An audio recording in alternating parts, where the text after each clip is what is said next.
To my channel. ഇന്ന് നമ്മൾ തയ്യാറാക്കാൻ പോകുന്ന നല്ല സ്വാദുള്ള ബോണ്ട. അത് പൊട്ടറ്റോ കൊണ്ടല്ല, ചക്ക കൊണ്ട്, പച്ച ചക്ക, നല്ല വിളഞ്ഞ ചക്ക കൊണ്ടുള്ള ബോണ്ടയാണ് തയ്യാറാക്കുന്നത്. അതെങ്ങനെയാണെന്ന് ആദ്യം നമുക്ക് ചക്കയൊന്ന് വാട്ടിയെടുക്കണം. അതിന് ഞാൻ ഇഡ്ഡലി പാത്രത്തിൽ വെള്ളം വെച്ചിട്ട് ഇഡ്ഡലി തട്ട് വെച്ചിട്ട് നമുക്ക് ഇതിനകത്തേക്ക് ഈ ചക്കയുടെ ചുള ഇതേമാതിരി എടുത്ത് വെക്കാം. കുരുവൊക്കെ കളഞ്ഞ് ഇതേപോലെ എടുത്ത് വെക്കണം.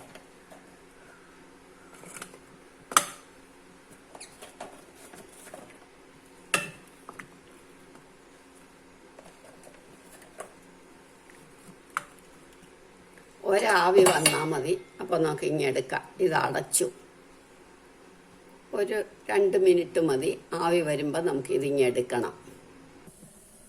ഇത് നമുക്ക് തുറന്ന് നോക്കാം.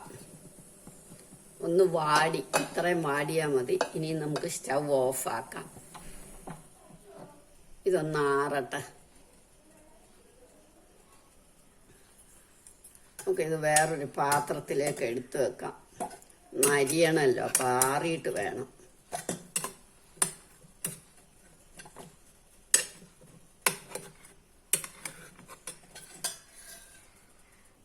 ഇനി ഇതൊന്ന് ആറട്ടെ. ഇത് തണുത്തു. അപ്പം നമുക്ക് ഇത് അരിഞ്ഞെടുക്കാം.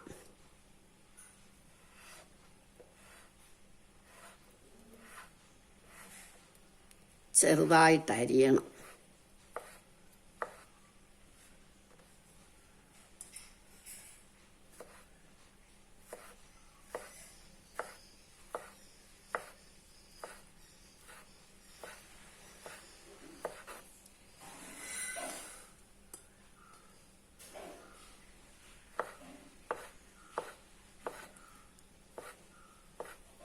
അതുകൊണ്ടാണ് ഒരുപാട് വേവണ്ട, ആവി വേവിച്ചാൽ മതി എന്ന് ഞാൻ പറഞ്ഞത്. ചെറുതായിട്ട് നമുക്ക് ഇങ്ങനെ അരിഞ്ഞെടുത്തിട്ട് വേണം ചെയ്യാൻ. ഇതെല്ലാം നമ്മൾ അരിഞ്ഞെടുത്തു. ഇനി നമുക്ക് 2 ടേബിൾ സ്പൂൺ എണ്ണ ഒഴിക്കണം.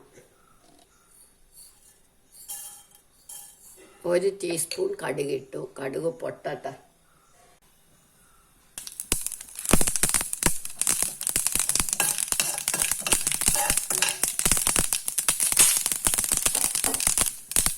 കടുക് പൊട്ടിയ ഉടനെ നമ്മളൊരു 2 സവാള അരിഞ്ഞതിടണം. 2 സവാള പൊടിയായിട്ട് അരിഞ്ഞത്. ഇഞ്ചി, ഒരു കഷ്ണം ഇഞ്ചി അരിഞ്ഞത്. 2-3 പച്ചമുളക്, കറിവേപ്പില, മല്ലിയില, മഞ്ഞപ്പൊടി. ഇനി ഇത് നമുക്ക് നന്നായിട്ട് വഴറ്റണം.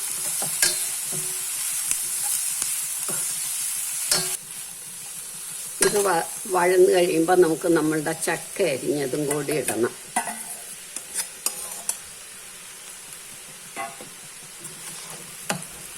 ഇനി പാകത്തിന് ഉപ്പ് ഇടണം.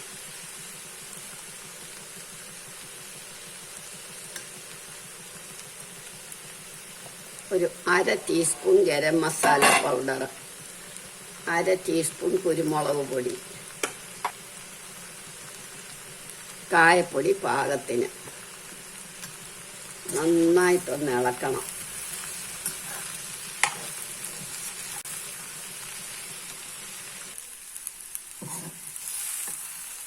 അപ്പം ഇതെല്ലാം വഴന്ന് നല്ല പാകമായി. നമുക്കിത് നിർത്താം. സ്റ്റൗ ഓഫാക്കണം. അത് ആറുമ്പോഴത്തേക്ക് നമുക്ക് ബോണ്ടയുടെ പുറം ശരിയാക്കാം. അതിനുള്ളതാ 1 കപ്പ് കടലമാവ്, 2 ടേബിൾ സ്പൂൺ അരിപ്പൊടി, 1 ടേബിൾ സ്പൂൺ മുളക് പൊടി, പാകത്തിന് കായപ്പൊടി, പാകത്തിന് ഉപ്പ്.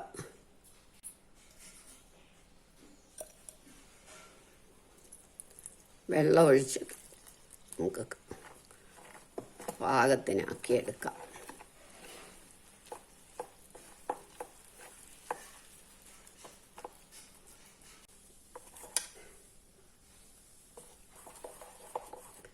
ഈ മാവ് റെഡിയായി. ഇത് ഇനി നമ്മൾ വറക്കാൻ എണ്ണ അടുപ്പേ വെച്ചു. അത് ചൂടാവട്ടെ. എണ്ണ ചൂടാവുമ്പോഴത്തേക്ക് നമുക്കിത് ഉരുളകളാക്കി വെക്കാം. ഇത് നമുക്ക് ചെറിയ ഉരുളകളാക്കി വെക്കാം. ഇതെല്ലാം നമ്മൾ ഇതേമാതിരി ബോളാക്കി. ഇനി നമുക്കിത് മാവിനകത്തേക്ക് മുക്കിയിട്ട് അടുപ്പയിലേക്ക് ഇടണം. ഓരോന്ന് വീതം നമുക്ക് അടുപ്പയിലേക്ക് ഇടാം. നമ്മുടെ എണ്ണ മൂത്തു.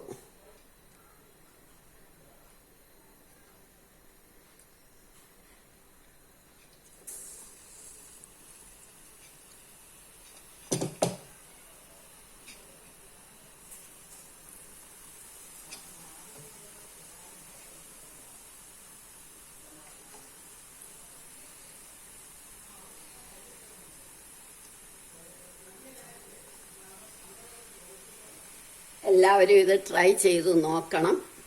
ഇഷ്ടമായെങ്കിൽ ലൈക്ക് ചെയ്യണം, സബ്സ്ക്രൈബ് ചെയ്യണം. ഇനി ഇത് എടുത്തിട്ട് നമുക്ക് അടുത്തത് ഇടാം.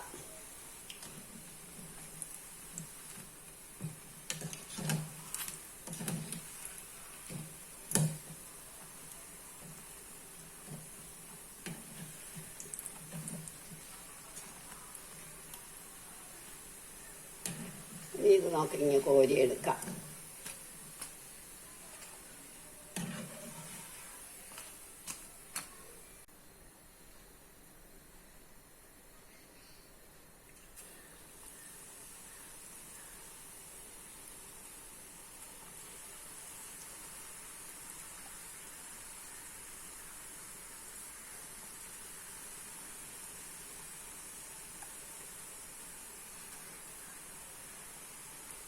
നല്ല ടേസ്റ്റുള്ള ഒരു വെറൈറ്റി ഡിഷായത്. നമുക്ക് എളുപ്പം നമ്മുടെ വീട്ടിലൊക്കെ ചക്ക ഉണ്ട് താനും.